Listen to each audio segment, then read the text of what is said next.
อ๋อค่ะเจ้าค่ะเคยถามว่าอันวันวิสาขบูชาลมฟ้าในคณะมักมันโดยลองตั้งเอียงค่ะเจ้าเหมือนวันวิสาขบูชาได้มันเป็นวันใหญ่วันหลวงตอนตาพวกท่าภาษาเขาตั้งกำพาเนาะก็เปิ่มันเป็นวันพระเป็นเจ้าเขาเกิดหันมาก็จะเป็นวันพระเป็นเจ้าเขาเป็นพระไล่สปริงอยู่ต่างอย่างนั้นก็จะเยาก็จำเป็นวันพระเป็นเจ้าเขาเอาปรินิพพานเนาะเป็นวันใหญ่วันหลวง3 วันในกอบในอะไรมันเป็นวันคึกฤทธิ์หลวงตอนตาพุทธภาษาเขากูเมืองในอันในมาเฮ็ดรัดปล่อยวันวิสาขบูชาในก็เป็นตาเฮ็ดที่หมายต้อง3 เปิงนั่นเองนะเฮ็ดที่หมายต้องไอ้ครบทบวันเกิดพระเป็นเจ้าครบทบมือพระเป็นเจ้าเขาไล่เป็นพระครบทบมือพระเป็นเจ้าเอาปรินิพพานในซึ่งในเฮาขึ้นคุกทบความสั่งความสอนทำตราพระเป็นเจ้าซึ่งนั้นก็อะไรขึ้นมาคนใครอ่านเอกันในซึ่งในก็มันเป็นรองอันลำรองเนาะอันเป็นวิสาขโลกในเดมันเป็นยูแอนเขาขึ้นมักมันเป็นวันอึดลุมปิกลุมกำพาในมือเห็นก็ปัก99นั้นเตตั้งไม้อันใดขึ้นโฮมกันจัดปังกลมเวยซักหลงกูมึงซึ่งไหนมาทำเตมือ2แห่งไป4เนาะ2แห่งไป4มือเหลียวพอเป็นมาปอกกำ12เนาะปีกายได้ก็อะไรก็เฮ็ดที่เมืองเวียดนามเพราะว่ามีเมืองอันเฮ็ดเจ้าตานามันไหนก็ขึ้นก็เฮ็ดที่เมืองนั่นในเพราะว่ามีไหนก็อะไรขึ้นเฮ็ดที่เมืองไทยมากูปีเนี่ยโปรแกรมไหนก็ถึงมาโปรแกรม12เป็นดาครบทบวันพระเป็นเจ้าเป็นพระ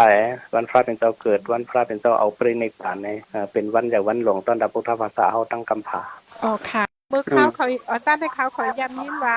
วันเกิดพระเป็นเจ้าค่ะได้เป็นเดือน6มวนค่ะเนาะเมื่อได้จะเป็นเดือน7มวนไหนมันเปิงกันมาจังนี้ในเดมันอิงด้วยหรือปักเยี่ยมวันอันแคเลนเดอร์เนาะจะคติงในมันเปิงกันตั้งไล่นับอ่านมันเปิงกันเมืองนึงในเมืองนึงมันเปิงกันนั่นน่ะเนาะก็เป็นเมืองมานเดก็ป่นมาเรือนป่นเอาว่าเป็นเมืองไทยเฮาบ่เฮ็ดเรือน6 มวนก็ก็เอาเมืองมานว่าเป็นเรือนเป็นมวนพอเอา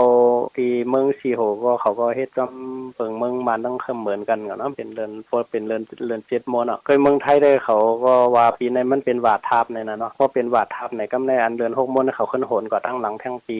เรือนนึงในกอมไหนจังขึ้นมาตกในเรือน7 มวนในนะในปีนึงขึ้นมาตกเลยเรือน7 มวนเขาต้องเฮ็ดเป็นวันวิสาขบูชาเนี่ยก็เปิงมันเองเด้อปักเยี่ยมวันเมืองนึงในเมืองนึงมันเปิงกันเนี่ยก็กะเมืองเสื้ออันเป็นสายเทรวาสสายไทยจังได๋ที่สิงคโปร์จังได๋ก็เขาก็เฮ็ดปล่อยเรือน6 มวนเหมือนในก็มื้อวัน